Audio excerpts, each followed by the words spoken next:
Son fils était dans la même classe que Noélanie, mais dans la commune, le climat est si tendu qu'elle exige de rester anonyme.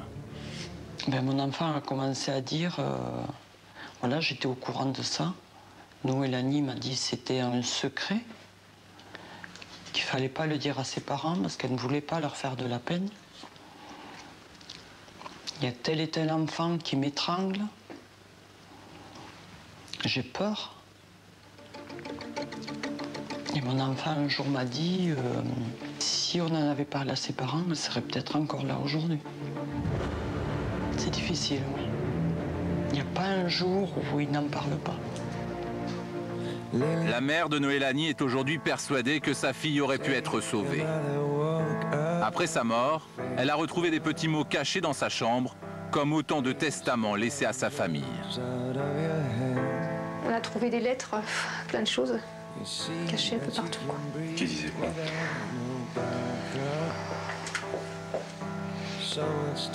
Petit papa douillet, l'amour qui est entre nous deux ne se quittera jamais. Je t'encourage à être fort et courageux. Il y a beaucoup d'amour dans ton cœur. Il y a beaucoup d'amour dans votre cœur, pardon, pour m'avoir aimé comme ça. Je ne pourrai jamais me séparer de vous. Merci pour tout ce que vous avez fait pour moi.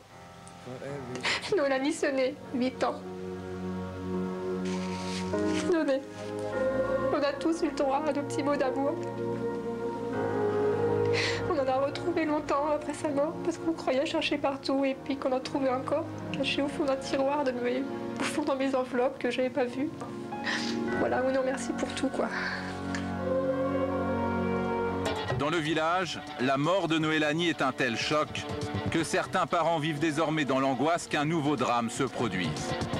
Ma fille de 5 ans m'a expliqué que, effectivement, dans sa cour d'école, c'est une maternelle, hein, dans sa cour d'école, il y a des enfants, donc 5 dans sa classe, et j'ai les noms, parce qu'elle me les a donnés, 5 garçons qui s'amusent à étrangler, à s'étrangler, et puis à pousser, à tous les jeux qu'on connaît habituellement, mais surtout ce jeu du foulard, de la tomate, ces étranglements entre enfants.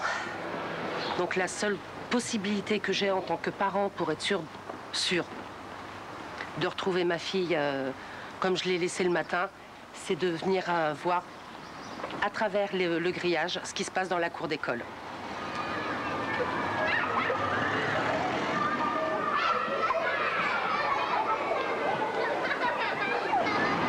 Alors, je ne vois pas énormément de choses, mais à chaque fois que je suis venue, j'ai pu voir ma fille jouer. Il ne s'est jamais rien passé. Je n'ai jamais rien vu à chaque fois que je suis venue, mais il s'est avéré qu'il y a un papa qui, lui, a vu son enfant se faire étrangler au moment où il a fait, comme moi, venir voir ce qui se passait dans nos cours d'école. Depuis le drame, les autorités du village refusent toujours de reconnaître l'existence de ces jeux dangereux. Les copains de Noélanie semblent pourtant bien conscients du danger. C'est ce qu'expriment les messages anonymes qu'ils ont laissés sur la tombe de la fillette.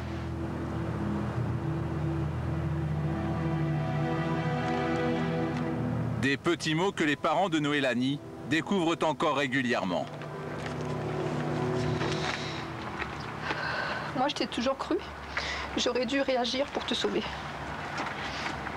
Je pense à tous ces enfants qui subissent les mêmes choses que la nôtre, mais ils savent qu'ils ne peuvent pas parler.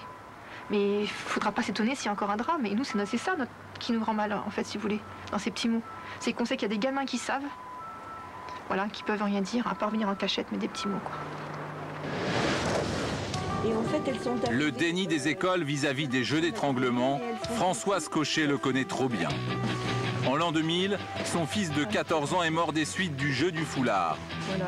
Depuis, elle tente de faire passer un message de prévention dans les collèges, avec parfois quelques difficultés.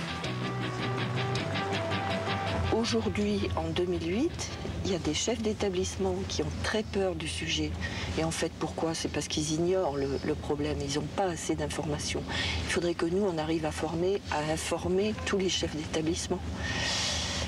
Et donc aujourd'hui, c'est ça qui bloque. C'est quand il y a une alerte de la pratique du jeu que le message d'information ne passe pas. Ça, c'est complètement inadmissible.